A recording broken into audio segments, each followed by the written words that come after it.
Shalom Bapak Ibu Saudaraku yang dikasihi Tuhan. Shalom.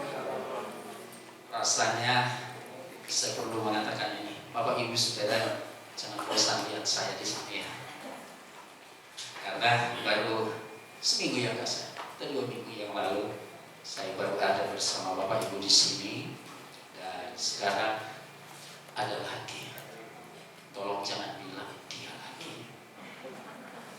Tapi kita mau katakan kepada Yesus, Yesus lagi, Yesus lagi, Yesus lagi. Haleluya, saudara. Kita perlu doakan buat hamba Tuhan yang seharusnya ada bersama kita di tempat ini. Dan saya mendengar beliau dan keluarga sedang sakit.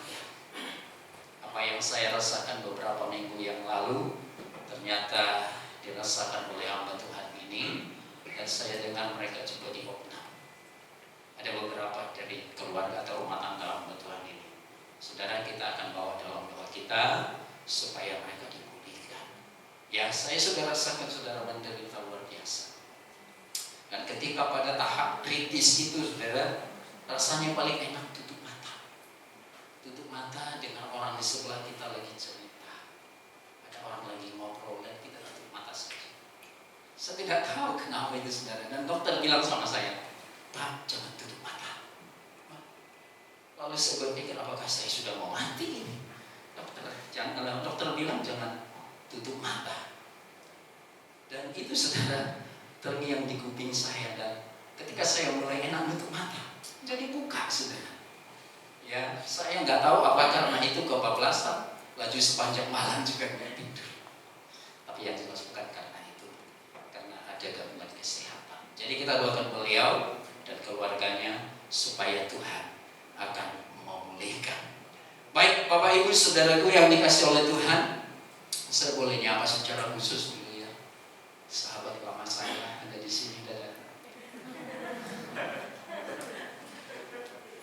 teman lama dari tahun 95 ya. 94 sudah pernah ketemu, tapi tahun 95 saya sudah terlihat agak jadi kayak apek. Beliau masih seperti ya apalah ya, nona-nona kalau dalam bahasa mereka. Ya puji Tuhan, wajah tua wajah muda di hadapan Tuhan sama, amin. Ya mau hitam kayak saya, mau putih kayak Bapak Ibu, sama saja. Di surga juga kita sama-sama. Puji Tuhan, saudaraku yang dikasih oleh Tuhan. Hari ini topik firman Tuhan dalam ibadah kita menyinggung lagi tentang pekerjaan, di mana beberapa minggu yang lalu kita juga sudah menyinggung tentang pekerjaan, dan kita sudah mendefinisikan secara singkat bahwa pekerjaan itu adalah sebuah kegiatan atau hal atau aktivitas yang dilakukan dengan tujuan. Apakah itu dengan tujuan cuan?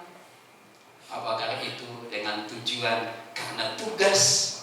Tapi yang jelas bahwa pekerjaan itu adalah aktivitas yang dilakukan. Nah, hari ini topik firman Tuhan adalah pekerjaan sebagai pembangunan karakter. Saya ditelepon oleh saudara Lukas kemarin pagi ya, sekitar jam kemarin sore ya. Kemarin sore dia bilang, Om, tolong isi ibadah di tempat kami. Mendadak kas, saya bilang, iya, hamba Tuhannya juga mendadak sakit. Hamba Tuhannya juga mendadak sakit dan tidak bisa datang. Saya bilang, oleh karena seperti itu, saya juga mendadak siap. Asal jangan ada pendeta tidak datang, tidak hadir dengan alasan yang tidak atau yang kurang diterima oleh akal. Tapi saya katakan kepada saudara Lukas, kalau karena seperti itu saya siap, Kas. Padahal sebetulnya saudara masih ada hal-hal yang lain yang harus kita kerjakan. Tetapi melayani Tuhan adalah utama. Diam di hadirat Tuhan adalah utama. Bersama-sama dengan Tuhan adalah lebih dari segala galanya. Baik saudaraku, pekerjaan sebagai pembangunan karakter. Bagi saya topik ini sangat menarik saudara. Sangat menarik. Karena separuh dari kehidupan kita saudara, separuh dari jam aktivitas kita atau jam-jam yang Tuhan berikan kepada kita, hampir separuh bersentuhan dengan pekerjaan. Betul nggak Bapak Ibu?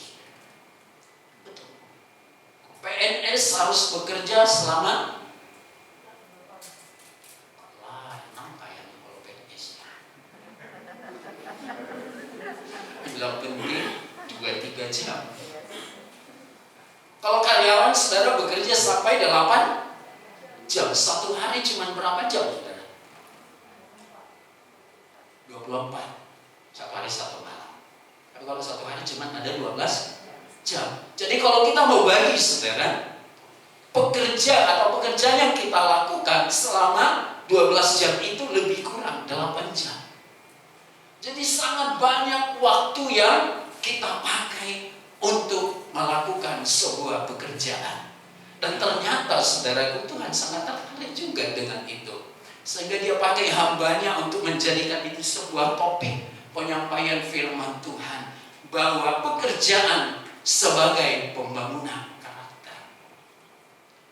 Artinya apa Bapak Ibu Saudara? Waktu yang sangat banyak itu jangan sampai lupa. Jangan sampai lupa di waktu yang banyak itu kita bisa manfaatkan, kita bisa gunakan juga untuk bekerja bagi diri kita sendiri, yaitu membangun karakter kita. Saya bisa pastikan Bapak Ibu Saudara bahwa di dalam sebuah pekerjaan sudah pasti kita akan berhadapan dengan banyak hal. Pasti. Mau itu perusahaan sendiri, mau itu kita ikut orang lain, maupun itu katakanlah seperti kerjasama gitu, sudah pasti akan menghadapi banyak hal dalam pekerjaan itu. Dan kalau kita dari banyaknya jam yang kita pakai bekerja, artinya akan banyak juga hal yang kita temukan di sana. Dan Tuhan inginkan kita, saudaraku yang dikasih oleh Tuhan, supaya di dalam semua keadaan yang begitu banyak itu, jangan pernah kita menyerah, tetapi kita akan menjadikan semua keadaan itu menjadi faktor yang akan membangun karakter kita. Karakter itu dibentuk Bapak Ibu Saudara.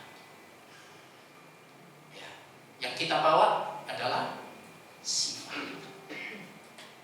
Karakter itu akan terbentuk dari apa yang kita lihat, dari apa yang kita dengar, dari apa yang kita terima, saudara. Tapi sifat itu sangat sulit untuk dilepas. Sifat itu kayaknya bawaan lahir gitu ya. Tapi saya yakin di dalam nama Tuhan Yesus, sifat buruk juga bisa diubah. Amin. Jadi jangan Cili Tonga aja udah mengakui kalau sifat itu memang susah dirubah. Enggak, saudara. Ya. Apapun itu di dalam nama Tuhan Yesus, semua pasti bisa diubahkan. Karena dia adalah Allah yang Maha Kuasa. Mari kita lihat saudaraku yang dikasihi oleh Tuhan, bahwa di dalam semua pekerjaan itu pastilah kita berhadapan dengan berbagai hal. Dan disitulah kita harus menempatkan diri, mampu menempatkan diri kita di dalam keadaan itu membangun karakter kita. Yang pertama saudaraku, di dalam bekerja kita sudah pasti mengalami tekanan. Saya pernah bekerja dengan orang lain juga. Bapak Ibu Saudara, apakah pengalaman kita sama? Di dalam bekerja seringkali kita berhadapan dengan tekanan. Apakah itu dari bos kita? Apakah itu dari orang yang di atas kita? Apakah itu dari yang selevel kita, saudara? Dan itu juga bisa terjadi dari diri kita sendiri. Kita mengalami tekanan. Bahkan saudara, sering sekali di dalam kita melakukan pekerjaan ada tuntutan, ada hal-hal yang sulit kita hadapi, bahkan seolah-olah ingin mengkompromikan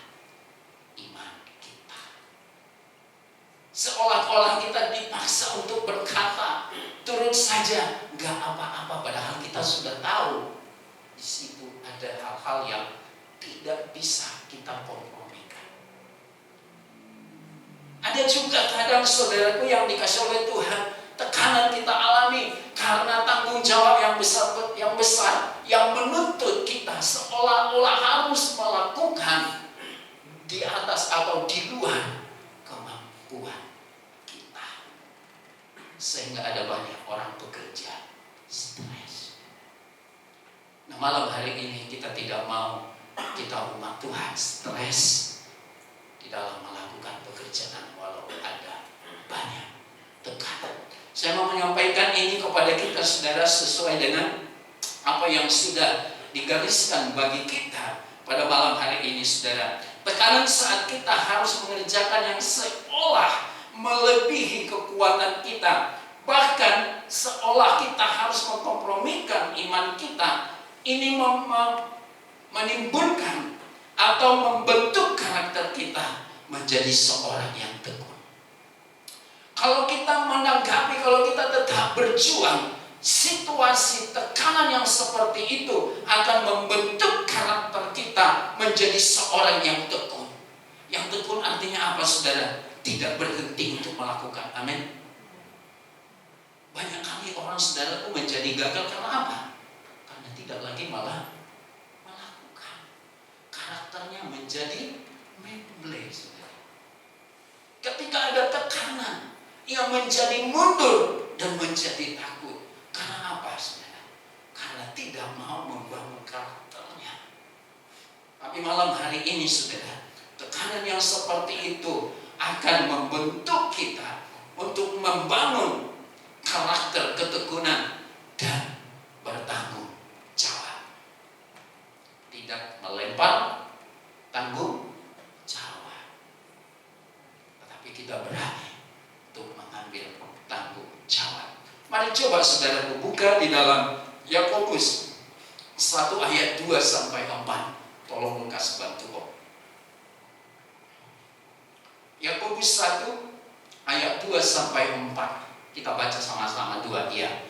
Saudara-saudaraku, anggaplah sebagai suatu kebahagiaan apabila kamu jatuh ke dalam berbagai-bagai pencobaan. Sebab kamu tahu bahwa ujian terhadap imanmu itu menghasilkan ketekunan. Dan biarkanlah ketekunan itu memperoleh buah yang matang, supaya kamu menjadi sempurna dan utuh dan tak kekurangan suatu apapun. Firman Tuhan mendukung kita saudara, untuk kita jangan pernah menyerah ketika mengalami tekanan, termasuk dalam pekerjaan. Firman Tuhan mendukung kita untuk terus maju di tengah-tengah tekanan yang kita hadapi. Dengan cara apa saudara? Firman Tuhan sudah mengatakan kepada kita. Pertama, anggaplah sebagai suatu kebahagiaan apabila kamu jatuh ke dalam berbagai-bagai pencobaan. Sulit memang saudara, sulit. Karena sulitlah makanya banyak orang lari saudara. Makanya banyak orang meninggalkan tanggung jawabnya. Makanya ada banyak orang tidak mau menyelesaikan tugasnya, bahkan menyerah dan berkata, udahlah cukup, aku resign saja, aku cukup berhenti saja, cukup aku gak mau lagi. Saudaraku secara rohani, ketika karakter yang seperti itu kita lakoni saudara, kita tidak akan pernah sampai kepada tujuan di mana kita akan menerima upah sebagaimana dikatakan oleh firman Tuhan.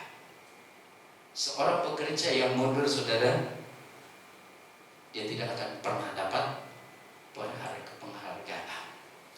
Dia tidak akan pernah dapat. Harusnya Bapak Ibu yang ngajarin saya tentang itu saudara. Seorang pekerja ketika dia mengundurkan diri, maka dia tidak akan dapat pesangon. Makanya kalau ada perusahaan yang sudah mulai agak goyang sedikit, maka dibuka kesempatan untuk pensiun dini saudara, untuk mengurangi bayar pesangon saudara, untuk mengurangi pengeluaran saudaraku, mari kita sepakat bahwa tekanan tidak akan membuat kita menjadi lumpuh. Tekanan tidak akan membuat kita menjadi kehilangan kesempatan untuk mendapatkan atau sampai kepada puncak dan tujuan kita, saudara. Mari kita coba lihat Efesus 4 ayat yang ke-13. Kita mungkin hafal semua ayat ini. Coba kita buka bersama-sama Efesus 4 ayat 13. Dikatakan di situ apa, saudara? Hai orang-orang yang percaya, mari kita sepakat dengan ayat ini. Mari kita baca 1, 2, 3.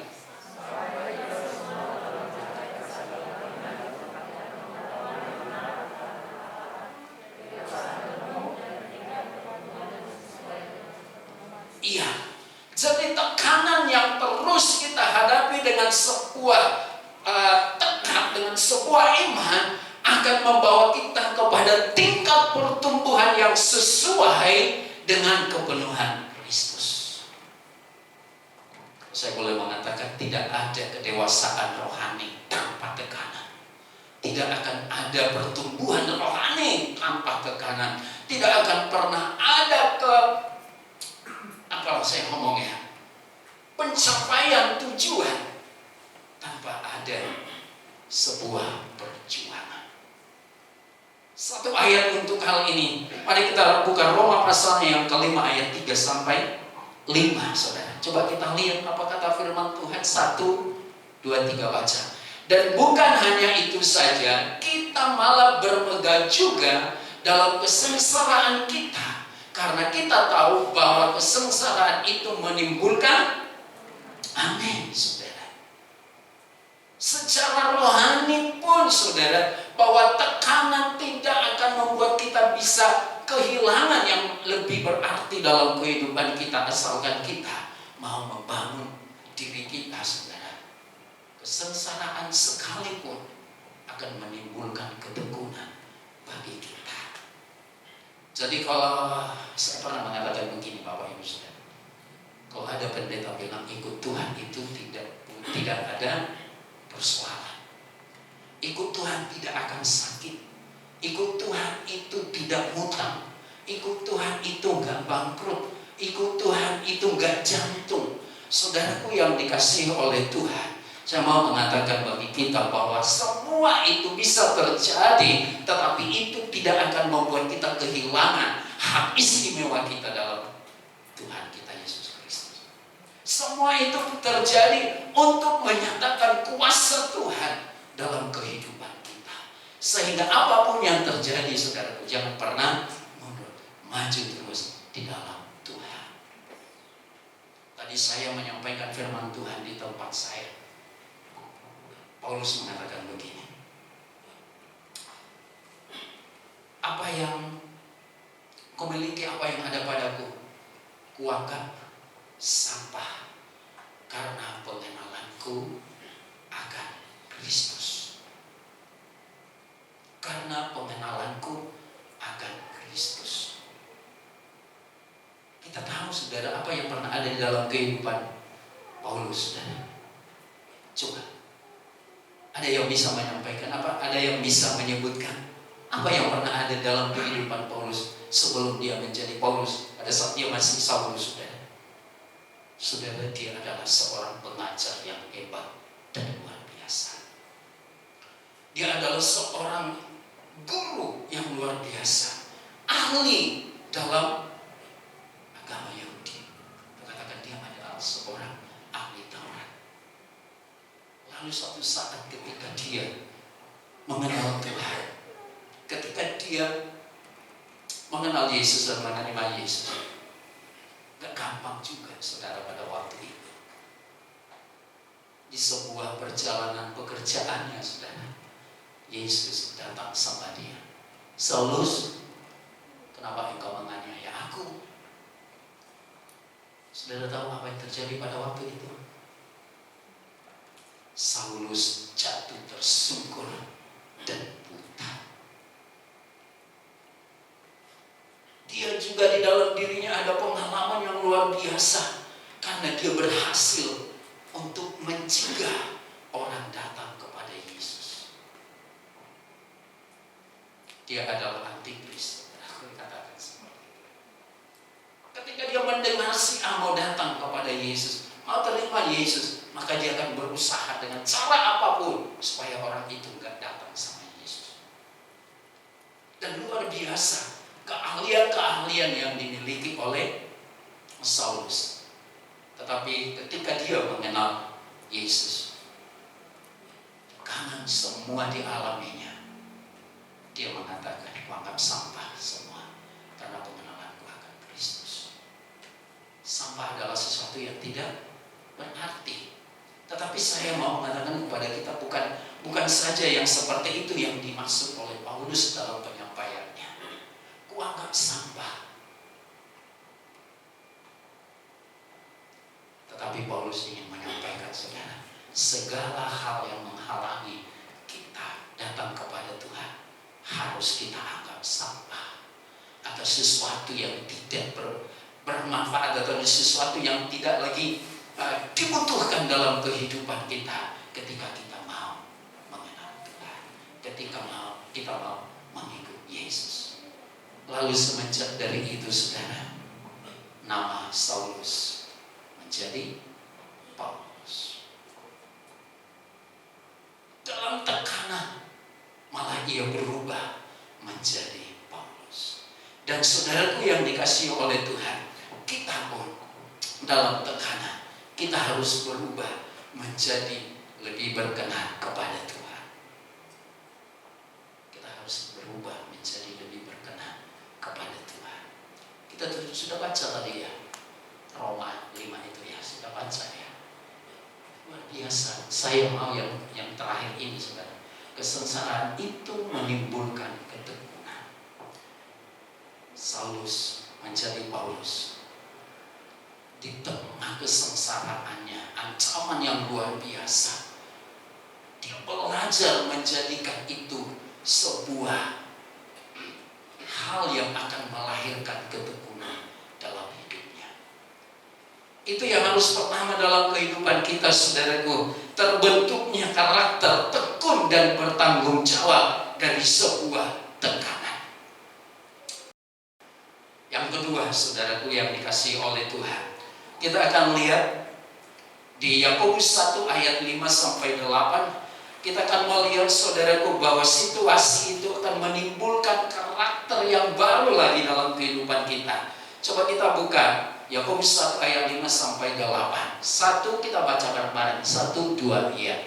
Tetapi apabila di antara kamu ada yang kekurangan hikmat, hendaklah ia memintakannya kepada Allah yang memberikan kepada semua orang dengan murah hati dan dengan tidak membangkit-bangkit, maka hal itu akan diberikan kepadanya. Terus, hendaklah ia memintanya dalam iman dan sama sekali jangan bimbang, sebab orang yang bimbang sama dengan gelombang laut yang diombang-ambingkan kian kemari oleh angin.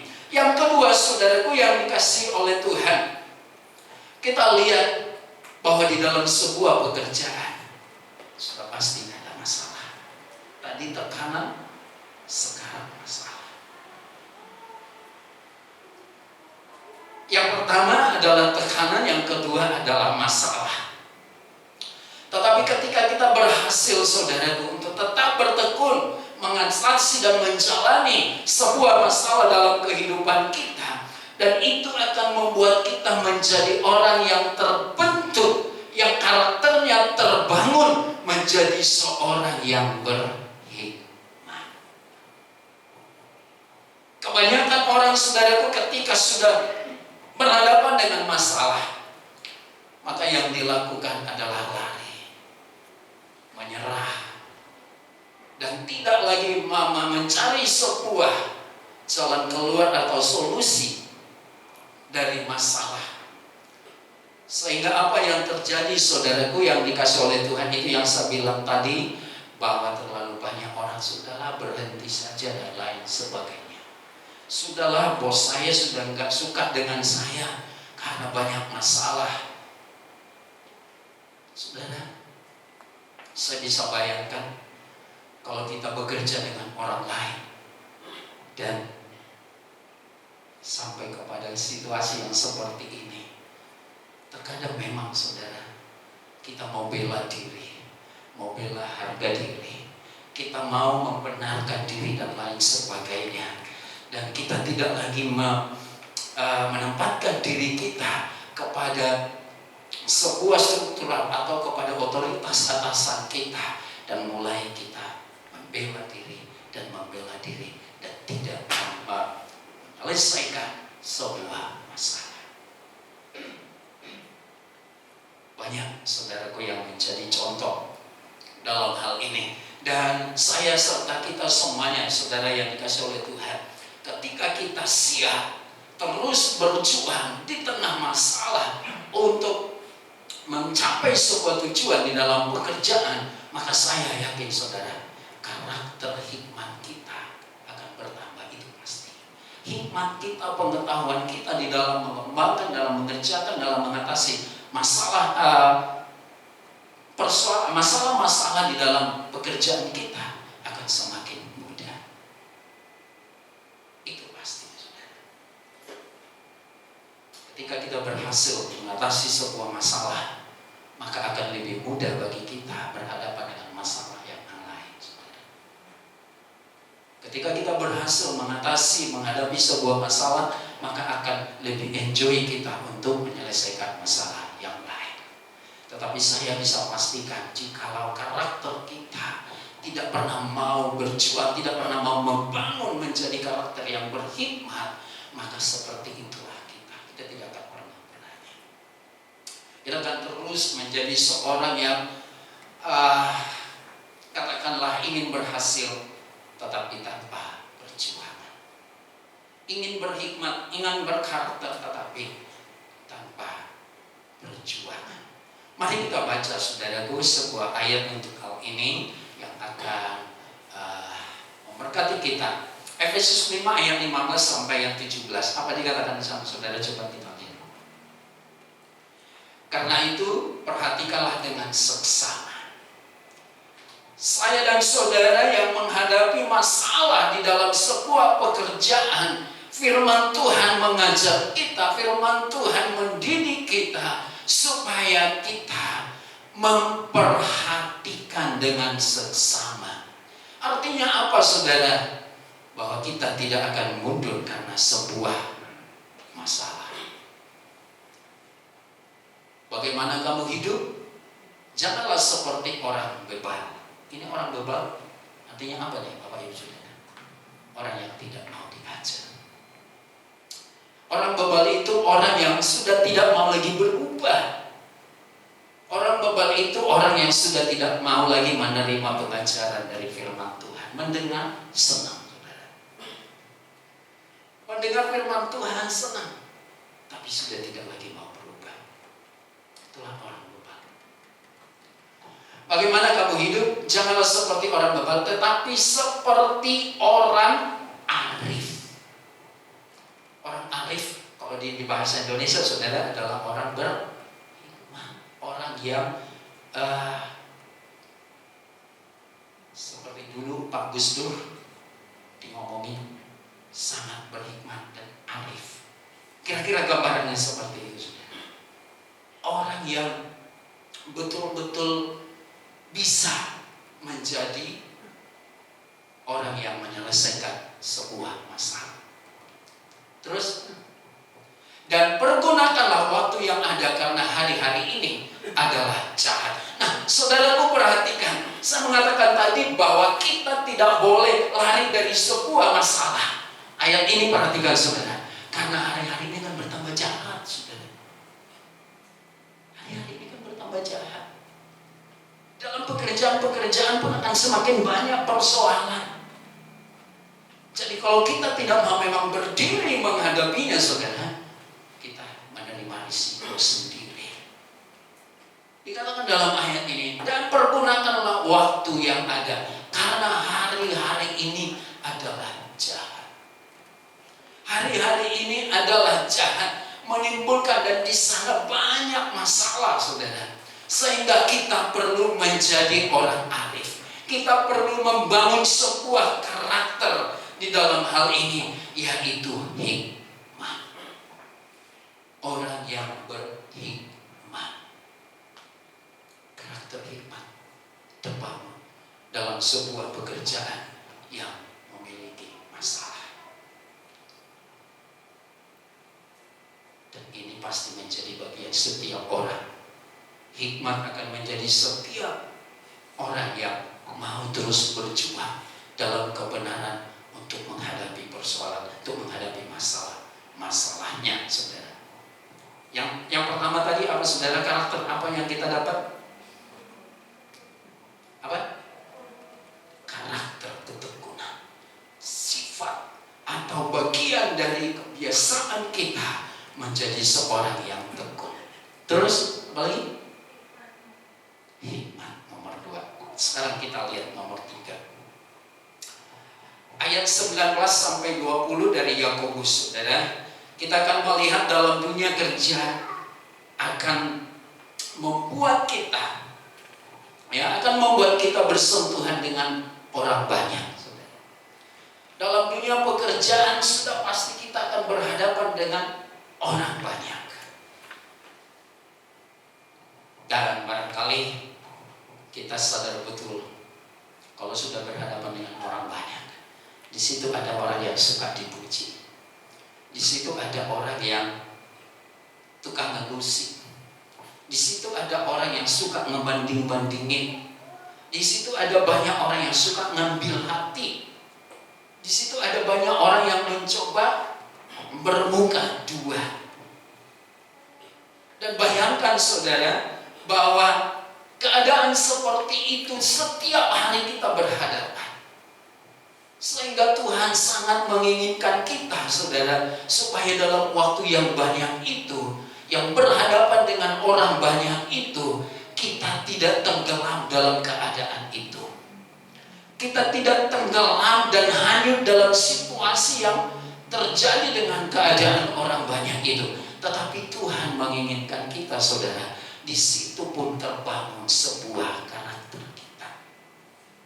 Saya coba baca begini nih, saudara. Dalam dunia kerja akan membuat kita bersentuhan dengan orang banyak. Mal itu melatih kita menjadi orang yang berkarakter rendah hati.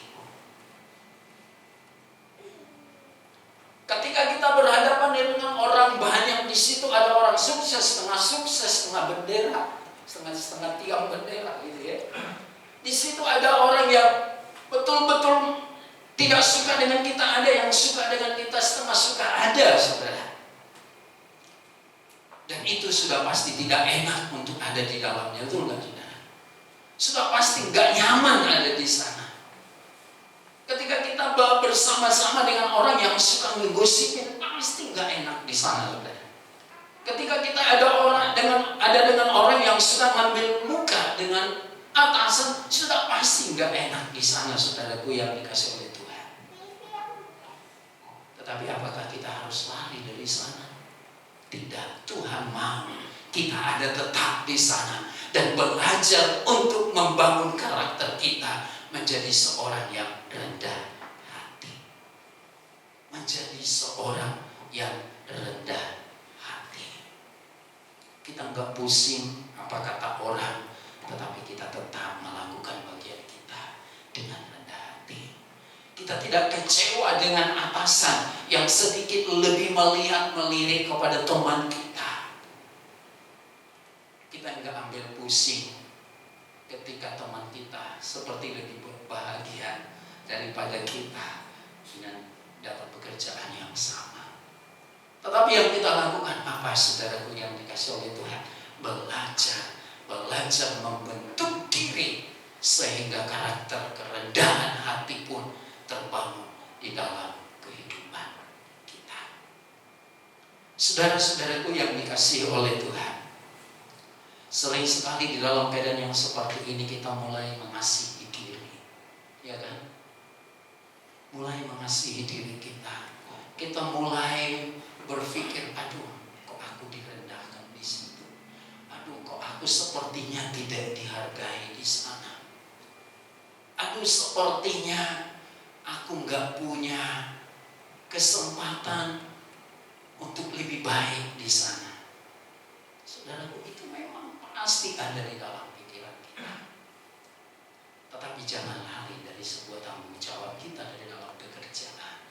Katakan bahwa Tuhan ingin membentuk karakter kita di dalam pekerjaan kita, dalam keadaan yang seperti itu, untuk kita bisa memiliki karakter kerendahan hati. Alkitab mengatakan, saudara, orang yang meninggikan hati, orang yang tinggi hati akan direndahkan. Tetapi orang yang merendahkan hati,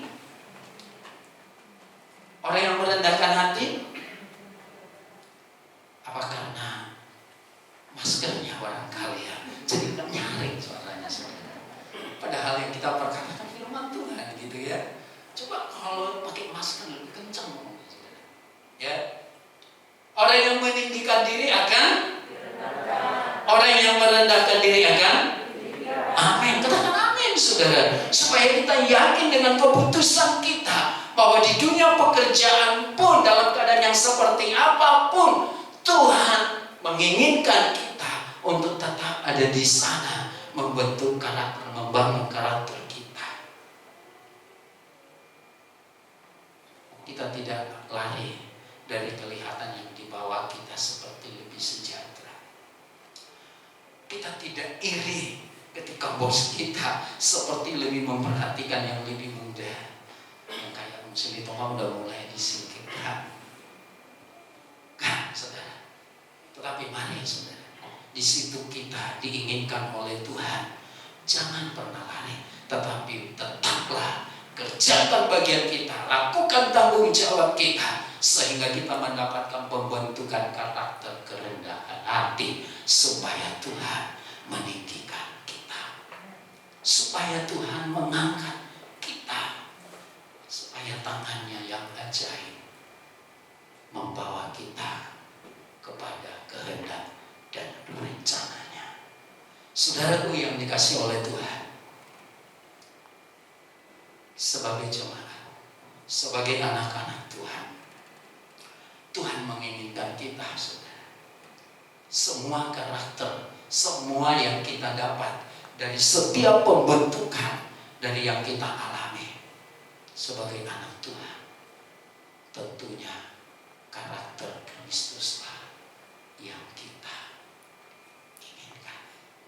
Karakter Yesuslah yang harus dibangun dalam kehidupan kita sebagai anak-anak Tuhan.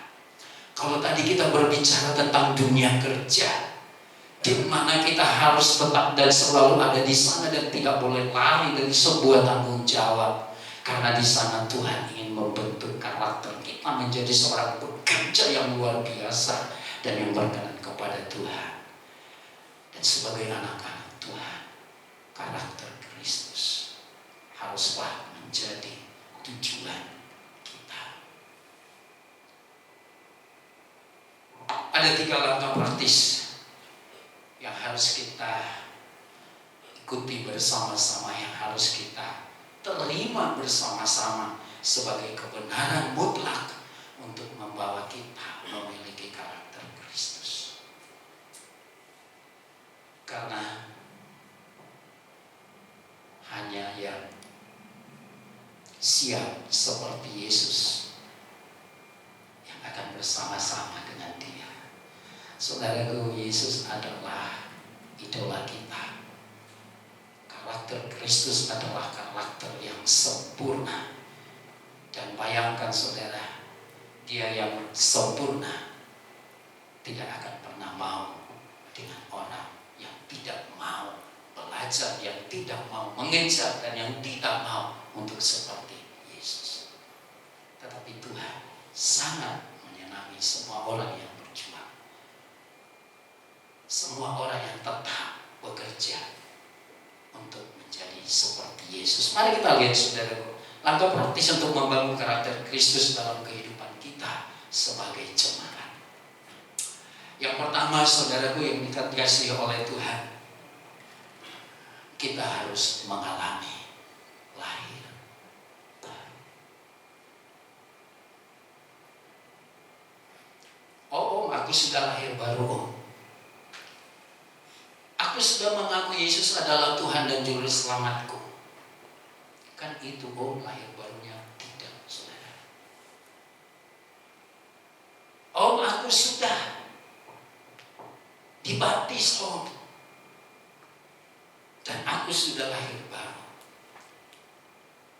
Saya mau mengatakan bukan lahir baru yang seperti itu,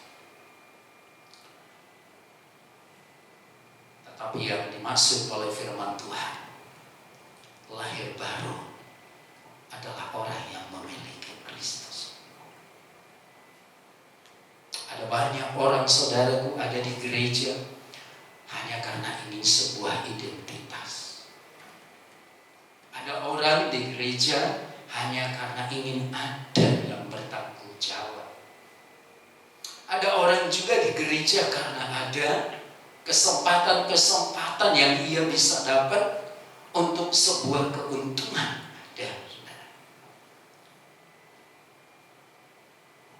Tetapi yang dimaksud oleh firman Tuhan malam ini kepada kita, mengalami lahir baru adalah memiliki Kristus. Karena ketika kita punya Kristus, saudara, kita tidak akan pernah bisa berkata di luar daripada kebenaran Kristus. Amin. Amin. Itu saya, saudara. Saya kalau belajar tentang pribadi yang diubahkan Kristus, saya sering menangis. Kenapa, saudara? Karena banyak orang, saudaraku, yang dikasih oleh Tuhan menjadi Kristen adalah sebuah identitas. Sebuah identitas. Tetapi bagi kita malam hari ini, kita mau katakan, saya menjadi Kristen karena saya ingin memiliki Kristus. Ketika Kristus kita miliki, ketika Yesus ada di dalam diri kita, maka yang terlihat, saudara, adalah karakter Kristus. Lahir baru, kita mau lihat, saudara, 1 Korintus 11 ayatnya yang pertama. Tolong saya, 1 Korintus pasal yang ke-11 ayatnya yang pertama. Mari Bapak Ibu saudara, kita baca bersama-sama. 1, 2, 3.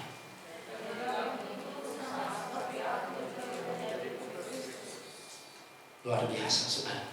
Jadilah pengikutku, sama seperti aku juga menjadi pengikut Kristus. Ayat ini, saudaraku, kalau kita renungkan, bahwa ayat ini sedang menceritakan bagaimana seorang yang baik sekali, saudara, yang memiliki moralitas yang tinggi, saudara, seorang pengajar hebat, saudara. Lalu dia mengatakan kepada kita, sama seperti aku juga menjadi pengikut Kristus. Paulus yang dengan segala fasilitas yang dia miliki, lalu memberi sebuah teladan tentang dirinya untuk orang-orang yang ada di Korintus. Ayo mari sama seperti saya. Apa rupanya yang dilakukan oleh Paulus ini, saudara? Apa yang dia lakukan sehingga dia boleh berani mengatakan, jadilah seperti aku mengikut Kristus, jadilah pengikutku sama seperti aku mengikut Kristus. Kalau kita baca di dalam Filipi itu, saudaraku, luar biasa. Coba kita buka Filipi 3 ayat yang ke-8. Coba kita buka, saudara. Apa yang dikatakan di sana? Ini perkataan Paulus. Kita baca sama-sama, saudara. Ini luar biasa. 1, 2, 3. Malahan segala sesuatu kuanggap rugi karena pengenalan akan Kristus Yesus Tuhanku lebih mulia daripada semuanya. Oleh karena dialah aku telah melepaskan semuanya itu dan menganggapnya sampah, supaya aku memperoleh Kristus. Tujuan dari Paulus melepaskan semua masa lalunya, melepaskan semua identitasnya, kehormatannya, saudara, bukan untuk sebuah identitas, tetapi supaya memiliki Kristus. Amin, saudara. Kita ada malam hari ini, tujuan kita bukan sebuah identitas. Amin. Bukan sebuah KTP yang di dalamnya ditulis Kristen Protestan lagi, saudara, padahal nggak pakai lagi Protestan. Tetapi luar biasa, malah segala sesuatu anggap rugi karena pengenalan akan Kristus. Dan ayat ini mengandung sebuah makna begini, saudara, bahwa bagi Paulus segala sesuatu yang menutupi matanya, segala sesuatu yang membuat dia kehilangan Kristus, kehilangan Tuhan, kehilangan persekutuannya, menjadi sesuatu yang tidak berguna, menjadi sesuatu yang tidak penting, saudara. Dan memiliki Kristus lebih penting dari segala-galanya. Mari saudara, coba kita lihat lagi perkataan-perkataan Paulus yang luar biasa. Ayat 13 dan ayat yang ke-14. Supaya kita juga menyadari, saudara, bahwa sesungguhnya kita ini haruslah seperti Paulus. Tujuan kita menjadi orang Kristen supaya memiliki Kristus. Kita baca bareng-bareng Bapak Ibu, 1, 2, 3. Saudara-saudara, aku sendiri tidak menganggap bahwa aku telah menangkapnya, tetapi ini yang kulakukan.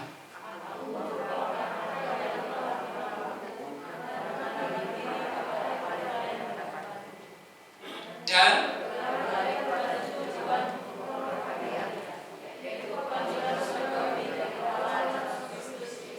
amin. Coba kembalikan ke ayat yang 13. Tolong jangan dimatikan ya. Saudara-saudara, aku sendiri tidak menganggap bahwa aku telah menangkapnya. Ini perhatikan, saudara. Aku sendiri tidak, saudara-saudara, aku sendiri tidak menganggap bahwa aku telah menangkapnya, tetapi ini yang kulakukan. Paulus sadar betul, saudara, bahwa keselamatannya belum dia genggam, saudara. Seperti belum menjadi sebuah kenyataan. Tetapi untuk membuktikan bahwa dia telah percaya Yesus, bahwa dia telah menerima Yesus, bahwa dia telah menjadi orang yang menyembah kepada Yesus, ia mengatakan, tetapi ini yang kulakukan. Aku melupakan apa yang telah di belakangku. Apa yang sudah di belakangnya? Segala sesuatu yang menghalangi dia untuk bertemu dengan Yesus. Dosa, kejahatan, hal-hal yang membuat kita menjadi orang yang jauh dari hadirat Tuhan. Paulus mengatakan, aku melupakan itu semuanya. Kehormatan sebagai guru besar, sebagai pengajar di bait Allah, pengajar ahli dan ahli Taurat, saudara, itu sangat terhormat. Tetapi ia mengatakan, itu aku lupakan semuanya. Terlalu banyak orang Kristen gagal untuk terus berjalan bersama Tuhan karena dia ingat yang di belakang. Terlalu indah dilupakan, terlalu sedih dikenakan. Gaji yang puluhan juta, uang yang puluhan juta, tapi Paulus katakan bersama kita, aku lupakan semua karena ingin memiliki Kristus. Saya hobi nyanyi sebetulnya. Boleh nyanyi?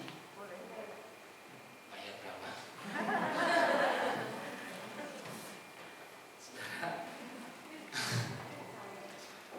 Kalau sudah lagu-lagu seperti itu, lawas-lawas, oke lah, masih bisa mungkin melu-melu dikit-dikit, ya.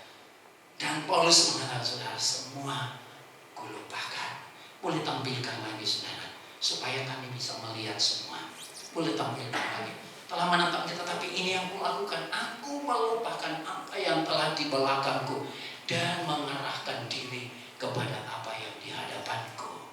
Saya dan saudara, kita adalah umat panggilan Tuhan. Di hadapan kita apa, saudara? Apa yang ada di hadapan kita? Panggilan surgawi.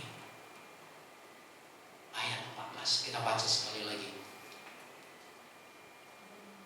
dan berlari-lari kepada tujuan untuk memperoleh hadiah, yaitu panggilan surgawi dari Allah dalam Kristus Yesus.